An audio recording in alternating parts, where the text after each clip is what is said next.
It sounds then you feel that we need a renaissance of Indian scholars who Yes. are not feeling the need to distance themselves from the roots and the psychological and historical roots of these traditions. So here we're coming to kind of an interesting conundrum in Indic studies, which I know that we've spoken about a lot at the Center for Indic Studies, and that is, how does this Indic voice get created, especially considering the huge diversity within the Indic traditions and the lack of, say, you know, a chain of succession like the Nicene Central Creed authority. and things like this. No central authority. It's not a monolithic So path, so how does obviously that get created? I churned that issue very widely in my own mind. Who is the Indian voice and what is the Indian point of view? Right, and who's the arbiter of this Indic identity that's being created? And when there's so many views. So the way I answered it is not the normal way. The normal way is you get all the Indian schools together and try to build some harmony, and that hasn't worked. So I never tried that. People criticize me for, why didn't you go and have a council of all the dharmas? I said, because it didn't work for thousands of years. I'm not going to try that. You can please try that. My method is a very different method. My method is that if I want to figure out what's common among the dharma traditions, I will ignore that question. I will instead ask, how are we different from others? And maybe the way we are different from others is common amongst us. Okay, so you would establish commonalities by distinguishing ourselves. That is called the purva paksha method, which means I study the other. So by studying the other, I found that the core DNA of Christianity is the Nicene Creed. And I found that the Nicene Creed is incompatible with karma and reincarnation. Okay. So then I found that all the Indian traditions share karma and reincarnation. So where we are common is how we are different from someone else. And then there we have a tenet of the Indic voice established. So that's one point. So like that, I've discovered 4 different major areas of commonality within the Indic traditions and difference with respect to the West. Okay. And those are 4 major chapters. Could you briefly detail those 4? Well, one is the Western is history-centric. In other words, the prophetic history is very important. And in all the Indian traditions, you can raise your level of consciousness through various traditions, various techniques, which people may disagree with them, but they all claim there are some techniques. And these are ahistorical.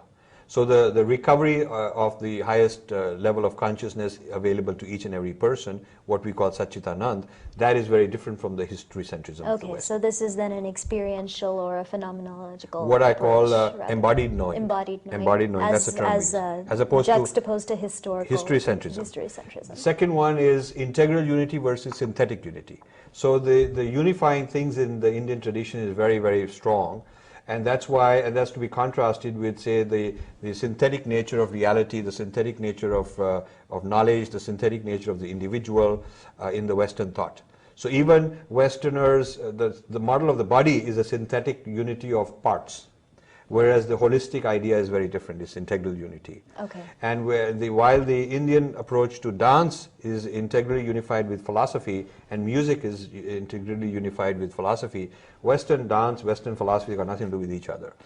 Sanskrit contains the unity of all philosophy in it, all the philosophy, and all the performing arts also in it. So you'll find that the equivalent of humanities in the Indian system are integrally unified and not just interdisciplinary and put together in that way. So that's the second one. The third one is the attitude towards chaos.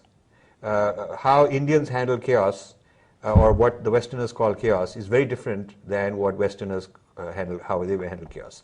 And that's probably one of the most exciting chapters in this book, and that's chapter 4. Comfort with chaos, comfort with uncertainty, ambiguity, doubt. I was interviewed by ABC News for their Sunday program at the Kumbh Mela, and the guy asked me the question, how do I go and explain to the Americans all this chaos? So I said, well, you know, the chaos in your mind, because it's cognitive overload that you are facing. There is so much complexity beyond your models. Your models cannot fit all this complexity. So because your model crashes, you're calling it chaos. But if you go around asking the various individuals, you know, they are all doing their thing. They don't think there's any chaos. They're pretty happy going about doing what they're doing. You watching them are finding chaos.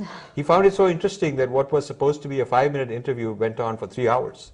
So a large part of their documentary was on my discussion, because I reversed the gaze and put the cause of this chaos feeling not on the object that they're looking at, but on the subject who is doing this looking. And I find this comfort with multiplicity, many threads going on, multitasking.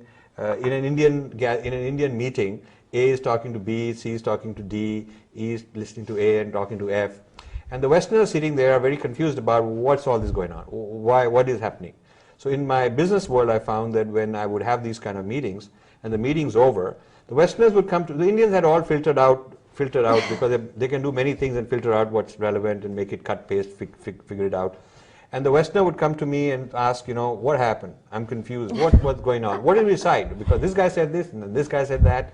So there is a certain discomfort with what they would consider chaos. They want things to be linear. They want things to be simple. So that's the third one. And the fourth one is the non-translatability of Sanskrit words.